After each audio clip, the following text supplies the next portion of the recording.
Pourquoi les mangas ne sont pas pour les enfants? Je vais t'expliquer via quelques thèmes que j'ai ici pourquoi c'est pas du tout ce que certaines personnes pourraient penser, tu vois. La diversité des genres, comme une série télévisée, comme les films, vous avez ce qui est les thrillers, les dramas, la violence, etc. Et ben là c'est pareil, vous avez des mangas qui sont tournés autour des thèmes. Rien que de par ça, il y a une diversité dans cette culture japonaise, dans cette culture du manga.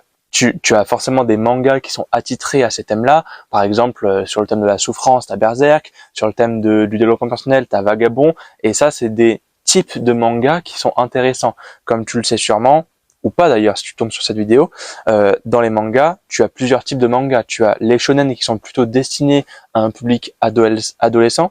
T'as les josei qui sont destinés plutôt à un public adulte féminin. Et les seinen qui sont plutôt destinés à des public adulte masculin. Puis après, tu as les yaoi et tout ça, mais bon, on va pas épiloguer sur ça. On va se concentrer sur shonen, josei et les seinen. Donc, déjà, de par les différents thèmes, tu vois bien que il y a des mangas qui sont plus faits pour les adolescents, plus pour les adultes. Et donc, c'est défini par chaque tranche d'âge, tu vois. Ensuite, on va avoir tout ce qui est les différentes catégories. Donc, tu as, par exemple, dans le manga One Piece, on aborde des thèmes qui sont liés à la politique, qui sont liés à la politique, l'éthique, la morale. On a aussi les relations complexes, les questions sociales et psychologiques qui peuvent amener différentes questions existentielles de la vie. Parler de manga, ça peut aborder des sujets difficiles aussi comme la guerre, les relations toxiques ou la perte d'un proche, etc. qui peuvent amener au développement de soi.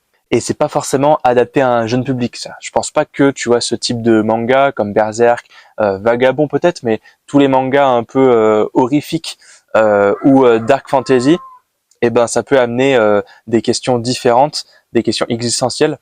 Donc, tu vois, je pense pas que tu vas montrer à ton fils de 8 ans à quoi ressemble Berserk, tu vois. Ça serait pas judicieux en tout cas. Après, libre à toi de faire ce que tu veux. Comme dans Berserk, tu vois, il faut mentionner parfois des scènes qui sont explicites, hein, des scènes de violence, des scènes sexualisées, des scènes sexuelles. Et je pense pas que, tu vois, ton gosse de 8 ans, il serait il serait content de voir ça, et donc c'est pas forcément adapté à ce type d'âge-là. C'est pas parce que un animé ou un manga a un style visuel plutôt mignon et enfantin que le personnage en lui-même ne cache pas un passé sombre et choquant par rapport à son manga de prédilection, tu vois. Ensuite, on peut faire la comparaison avec des films et des séries, c'est-à-dire que, comme dans les dessins animés, tu connais sûrement Rick et Morty, South Park, Futurama, American Dad, tous ces dessins animés entre guillemets qui seraient plus destinés à un public adulte parce que je pense que tu as déjà vu ces types de dessins animés là, c'est pas du tout fait pour des enfants. En tout cas dans les propos qui tiennent, dans les discours qui tiennent, c'est pas du tout fait pour ça. Donc déjà, c'est pas forcément les mangas qui sont pas destinés à des enfants, c'est des types de mangas, tu vois, comme les seinen, les shosei, tout ça. C'est des types de mangas qui sont plus destinés à un public en particulier. Et ensuite, tu as des mangas qui sont pour les enfants, comme je te l'ai dit, les shonen. Alors c'est plus pour les ados, mais tu vois, si je prends l'exemple de One Piece, One Piece c'est un shonen, mais on retrouve des thèmes importants à aborder, la géopolitique, etc., etc., pour que tu vois un mec de 14-15 ans, il réfléchisse un peu à qu'est-ce qui se passe dans le manga. Mais en comparaison, Fairy Tail, tu vois, c'est vraiment le shonen de base, quoi. C'est le pouvoir de l'amitié.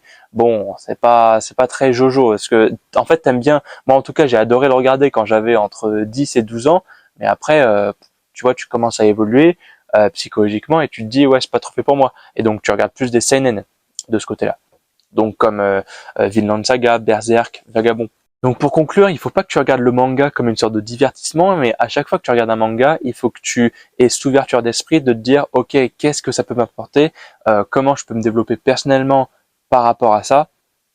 Et en fait le manga c'est un art qui explore plusieurs palettes, tu vois, comme un truc de couleur là pour les peintres, ça explore vraiment beaucoup de palettes pour que toi tu puisses te développer personnellement.